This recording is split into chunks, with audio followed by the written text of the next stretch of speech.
Tojo Podcast again. It's Thursday. Hey guys, the 5th of November. Remember, the 5th of November is actually the day that England went back into another lockdown. And we never thought we would see that happen again. Well, I guess we all knew it was inevitable, right? I don't know. But anyway, how do we survive another lockdown? What we're going to talk about today is Tojo's tactics for... Say that again? Tojo's tactics for thriving through lockdown. Yeah. So we recognise that obviously not everyone has been kind of banned from going to work or on furlough. So these are things that we would actually incorporate into our life anyway. So whether you're in lockdown or not lockdown, but we thought we'd take this opportunity that while some of you are grounded by Uncle Boris again, to kind of like expand on. Yeah, I mean, a lot of this is about mental health as well. Yeah, there are some things we can do for our mental health. There are some things we need to do right now for our immune system and our physical health and our social health. It's been really under attack with having to social distance and being apart. Yeah. We're very huggy kind of people. Oh, totally. And not being able to just hug people and be very tactile. It's very difficult with people. Yeah, it's a new social norm, really, isn't it? Because I was talking to someone today and they actually shook my hand and realised afterwards, oh my gosh, I'm so sorry I shouldn't have touched you. And I said, well, the thing is that we actually thrive from human touch. Yeah. So this is completely different. We're kind of feeling alienated almost from each other. Anyway, I'm going to start with point number one because I could just talk and talk and talk. So point number one, in lockdown, how to thrive through lockdown, prioritise your health. This is something which we are often really bad at because there's often a latent sense of guilt within us about prioritising health. We prioritise our kids and our family, quite rightly, and our jobs and our TV programmes, everything else. But to prioritise our health, we somehow think we're being selfish. Yeah. And to prioritise health is something we put down the bottom as a luxury. Yeah. And it's we a know, necessity, really. Of course, we only think it's a luxury all the time we've got good health. Yeah. But when our health collapses, we realise that it was actually the number one priority. Yeah. Because without good health, it's very, very hard to do all the other things. Well, you can't do anything, really. So number one, prioritise your health. Eat bright and eat right. I like that. Eat bright and eat right. What do I mean? All the vegetables that are bright. Yeah. I'm not going to go into the vitamins and the minerals and the content purely because... Check out the podcast last week. We've done this before. But every mouthful should be beneficial to your immune system. Yeah. At a time like this, especially at a time when you can't go out and just get loads of junk food, at a time like this, you should be thinking, okay, every mouthful I put in, how is that building my immune system? How is that helping my potential defence to stop me getting COVID in the first place, but also to give me a good outcome should I happen to get it? And we can do that just by being mindful about the food we're putting into our mouth and say, look, I want this to benefit my health. I want it to be beneficial to my health, to build it, not to make my body have to work harder. Yeah, totally. But also looking to the future as well. We're not looking on a short-term goal here. This is like a long-term thing. Long-term, it'll bring benefits to your health as well. So we're not just going to be just going to be good during lockdown. But this is like a good thing to kind of incorporate into your everyday life anyway. Eat bright and eat right. Absolutely. The second of Tojo's tactics is to find peace. Now, why is that important? When we're not at peace, our body produces a stress hormone called cortisol. Yeah. And although cortisol can be handy in certain situations, fight and flight situations, cortisol is really, really damaging. Imagine just to give an illustration, imagine you were to flood your body with battery acid, the damage that would do. Cortisol can be the same sort of thing. That's a good way of visualizing it. I always visualize cortisol like sort of battery acid. Yeah. It's something that's good in a certain situation to generate power, but over a long period of time, it's just going to rot you from the inside out. So we want to stop cortisol being released into our body. And cortisol is released whenever we're under stress. It's a stress hormone. So to be at peace actually boosts your immune system, perhaps more than eating your daily apple. Let me ask you a question. When was the last time you felt you sat down and you took a massive deep breath, put a smile on your face, you felt your shoulders come away from your ears, and you just enjoyed those few moments actually without like feeling guilty or feeling that you had to do something, feeling you had somewhere to go? When was that last time? And if you can't remember it, try it. Try incorporating this. Meditation is really, really good. Meditation, you've got all the meditation apps out there as well to help you. Somebody once said, I heard somebody the other day, they said, if you can worry, you already know how to meditate. Because worry is just meditating on stuff which is going to create stress hormones within your body. So to learn to meditate is to learn to think, to ponder, to hold on to the things which are positive, which are going to build you, which are going to bring you to peace, which are going to bring you to joy. And it was really interesting because, I love Arnold Schwarzenegger's life story. I love that story. And the one thing they say about him in those early days in Gold's Gym was that he was always laughing. He always worked out with a smile on his face. He loved what he was doing. And when we love what we're doing, we are better people, we're healthier people, and equally our immune system is boosted. Now, you mentioned something about guilt. You use that word guilt again, and I think that's another area. All of these areas are areas where we have to overcome our innate sense of guilt to feel guilty about being peaceful. Because if I'm not permanently agitated and frustrated and worried about the state the world's in, then is there not something wrong with me? Do I not care? But to be at peace is to be a better person. And one of the questions I really want to answer is how do you find peace? So it's all very well actually talking about find peace. Okay, where am I going to look for it? Where are the places that I'm actually going to look for this? Now, I'm not going to go into too much depth here, but first of all, things like finding your happy place. If you need to go for a walk along the sea and just stop and watch the waves. Secondly, you can also turn your phone off. That's a really good way of finding peace. Taking some time, perhaps just to actually use, perhaps like the Calm app before you go to sleep. Perhaps some prayer as well, if you're particularly religious person.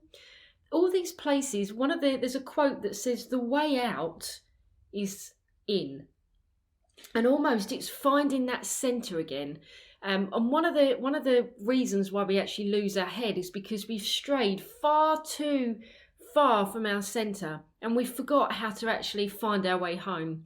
And in these little things that you can do to meditate, to pray, to breathe, to smile, to find that happy place is all the kind of key factors to actually finding peace again.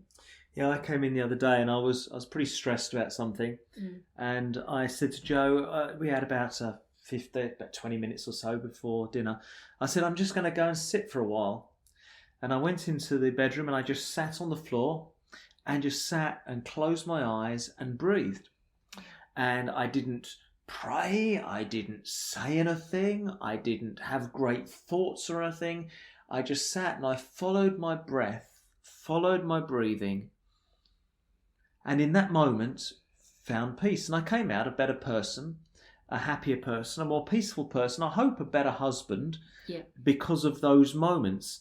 But the effect of that physiologically is that my cortisol levels would have dropped, all my stress hormone levels would have dropped. Your blood pressure would have dropped. My blood pressure would have dropped, which, if from a purely athletic point of view, makes you a better athlete. Yeah, definitely. Thirdly, of Tojo's tactics for thriving through lockdown is to exercise daily. Exercise daily. So whether that's weights at home, if we're programming you online, you'll actually have all of your program already set out for you on our app. So you just need to tick off when you've done them. Go for walks, go for bike rides. like dust off your flexibility skills. All the things of like that are on YouTube for us, www.youtube.com/Tojo Fitness. Learn how to do a handstand, learn how to do a press up. Push your body beyond the limits of what you normally do it. But exercise daily. And the reason why we exercise daily, it's so good physically, but really, really good mentally as well.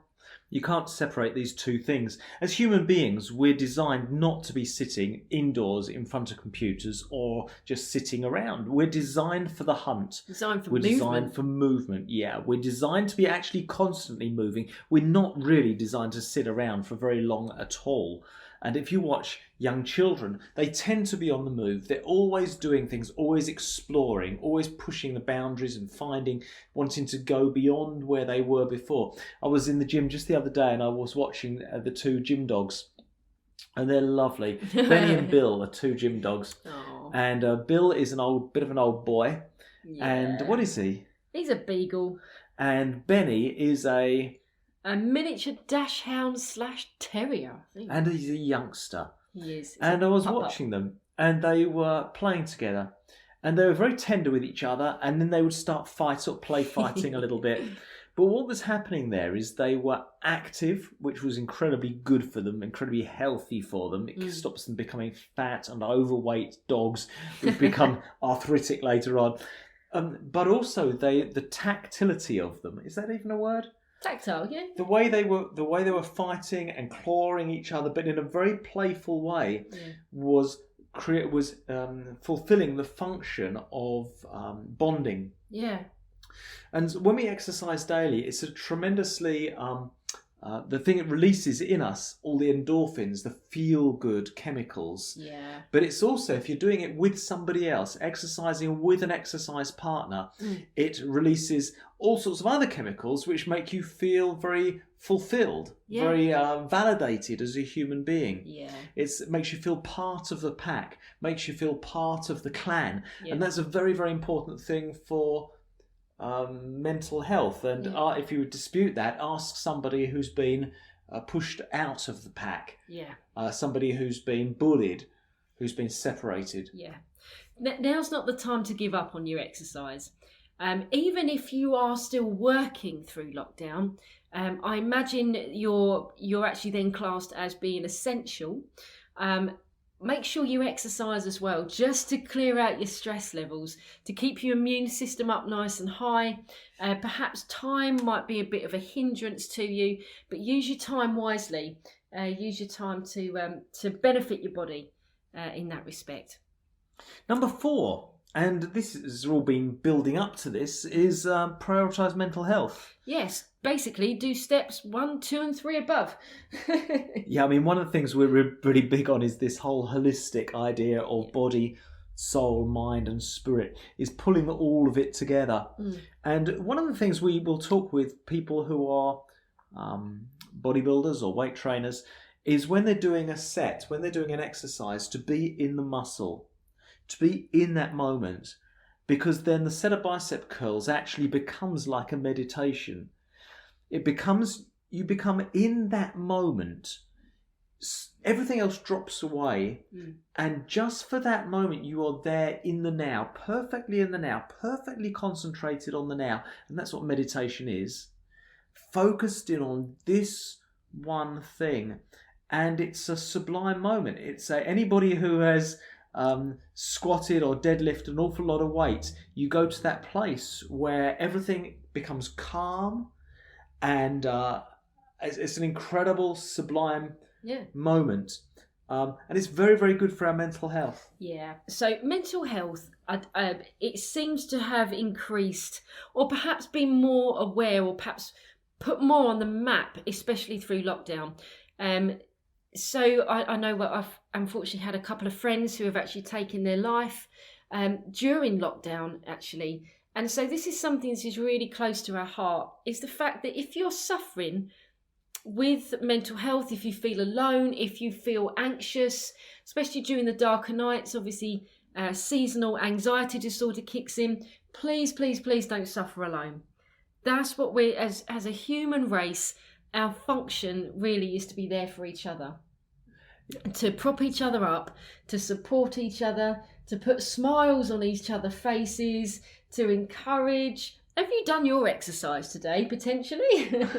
Absolutely. I was talking to somebody just today, and I was saying, they were asking me, why is it you did X, Y, Z? And it was a big decision we made. And I said, ultimately, we made a decision for our own mental health. Yeah. It was a situation where if we had gone to battle about it, we would probably have destroyed ourselves, our own mental health, our own mental state. And that's very, very important for you. If you're a parent, your own mental health is very, very important. If you're a teacher, your mental health is very important. I was raised hearing stories, these wonderful people who burnt themselves out. No, we don't want to burn ourselves out. We want to burn on. Yeah. We want to measure ourselves in such a way that we're able to apply ourselves to the task in hand and have the energy to do it with zest and vigour and vim and excitement and joy. Yeah. Not be some burnt out shell after 10 years in what we're doing. So prioritising our mental health, and that's different for every person. But I do believe that most people know when they're fritzing out, when they're right on that edge, when they need to take that time for themselves. And this is that big G word again, guilt. Yeah. Guilt kicks in and stops you taking the time you need. So Jo will, very often she'll say, actually, I just need some time now. And she will go, or if I'm available as well, we'll both go. And her thing is often a walk in the woods. Or a walk along the seafront and just watching the waves. Yeah. And I never begrudge her that time. It's important time, because to find your centre point, and that centre point is also the point of peace and the point of rest. Yeah. To come back to that perfect place of mental health is not only great because you feel better, but it has a knock-on effect on all your physicality as well. Once again, all your cortisol levels are dealt with and drop. I know we've had some conversations about that where you've Tom's been really busy and I've actually dipped out for a walk, and it's not the fact that I wanted to kind of skive off work or anything or not, but sometimes your body will give you warning signs that, look, if you don't take time out for yourself now, things are potentially going to get a little bit worse, and you're going to start becoming a little more irrational. You're going to be becoming a little more irritable, a little bit more impatient. So perhaps sometimes right in the peak of our business, I'll actually disappear down the beach because I just need to breathe. If you feel the walls are closing in and you feel you can't breathe, that's the time that you need to tap out. Because right now everybody wants your time. Yeah. Everybody wants your time. Even this podcast now is requiring your time. And you've got to be willing to say, actually, even this podcast, if right now what you need is to sit quietly, sit in silence and just breathe, then you press stop right now. Yep. Maybe come back to it. Even don't come back to it, but stop right now. If you've heard that and you think that's what I need, stop this recording now and go and spend that time, because that is far more important than the little bit of extra information you're going to get in the last 5 minutes. You have permission. Of this podcast. You have permission, my friend, to go do that. Yeah. Yeah. And lastly, this nicely leads on to our last point, which is the basic function of humanity, which is to care for each other. And actually what happens is that helping others can actually help yourself. Funnily enough, it sometimes we can be, especially I know for myself, if I'm a little bit frazzled, I don't really want to be around people, I become quite antisocial. But it's actually in the fact of thinking about other people that really kind of helps me and opens me up again. Things like thinking of your friends who perhaps need a bunch of flowers sent through the post, surprising your neighbours potentially with like a food parcel, sending a text message to someone asking if they're all right, showing that you care. It's just being kind of like just basic human instincts, really. It's very interesting when they've studied primates. And if you watch, the large primates, the way they care for each other and the way they pick fleas out from each other. Yeah, they're always touching each other. They're always caressing each other. You can pick my fleas out. Joseph, they're always picking each other's fleas out. and that's you know, it's a little bit like scratching somebody's back. I love nothing more than a Tom back loves scratch. a good back scratch. Man, a really good back scratch. I have to keep my nails amazing. for that very purpose. Because there's a bit you just can't reach, isn't there? Always. That's why you have to use a door. But what they've discovered with primates is that primates play it forward. So if a primate doesn't pick the fleas of one of the other members of the clan, then it won't have its fleas picked either. Wow. So there has to be this mutual flea picking, if you like, that goes on. And it's part of what makes all living beings, all social living beings at least, it's what makes us unique, and it helps to bond us, and it also releases, again, a whole bunch of feel-good chemicals within our system that makes us feel wanted and loved and cared for and secure. Yeah. And when we feel secure, our cortisol levels, you got it, they drop. When our cortisol levels drop, we have a better immune system, which is why people in good supportive situations with lots of people around them do better, live longer, get sick less than other people. This is why we've actually created the Tojo tribe. So the Tojo tribe, I know the girls, we actually have a WhatsApp group. Basically it was to create community. It was to create a place where people, girls could feel secure, where we'd actually celebrate each other rather than feel in competition with each other. You feel like you've got more friends. And when you feel like you've got more friends, you feel like you're flying. We are friends. We are friends. We are friends to the bitter end. So, caring for each other. So let me encourage you, if you listen to this podcast, perhaps think of someone really outside the box that could actually feel like they need a bit of cheering up today. Yeah. Maybe it's another member of the Tojo tribe that you know. Yeah. Maybe it's not. Maybe it's somebody outside. So there you have it. Some tactics for thriving through lockdown. And, you know, I remember when the first lockdown happened, everybody said we mustn't forget the things we've learned. That's right.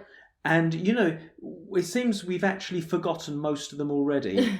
I mean, we've certainly forgotten the fact that you don't need to go and storm the supermarket and take all the toilet rolls. But it seems like roll do we need? It seems like we've very quickly forgotten a lot of these other things which were so important. What are they? Prioritise your health. Don't feel guilty about it. Your health is an incredible gift. Yeah. If your father had gifted you with the most incredible car and you abused it and let it get go rusty and fall to bits, you know, you'd look and you'd say, that's not on. That's really not on. And you have the most incredible body. So look after it. Prioritise your health. Find peace. Number 2, find peace. You're a better human being when you're at peace. Yeah. And until you're at peace, you're not ready to do anything else. No. Get to peace first of all before you do anything. And once you lose your peace, stop what you're doing and go back and reclaim it. Find it again before you move forward. Number 3, exercise daily. Exercise daily. Do something for your health, whether that's cardio, whether it's strength, whether it's flexibility. Yeah. Do something for your health every single day. Number 4, prioritise mental health, the mental health side of things. Recognise if you're suffering. Yeah. One of the most incredible things you can do is to say to somebody, honey, I'm really suffering right now. I don't even understand why, but I'm suffering. Yeah. Can I have a hug? Yeah. And that leads to number 5. We care for each other. Look out for each other. Play it forward, because one day you're going to need it. Yeah, definitely. We hope these tactics have been helpful to you. Perhaps they're something a little bit outside the box that you kind of haven't really considered before. But do rest assured, Tojo Tribe, we are here for you during lockdown. If you want to be part of the Tojo Tribe, just get in contact with us. But we're here for you. We're going to get through this. Bring on 2021. Have a wonderful lockdown. We'll see you on the other side. See you later.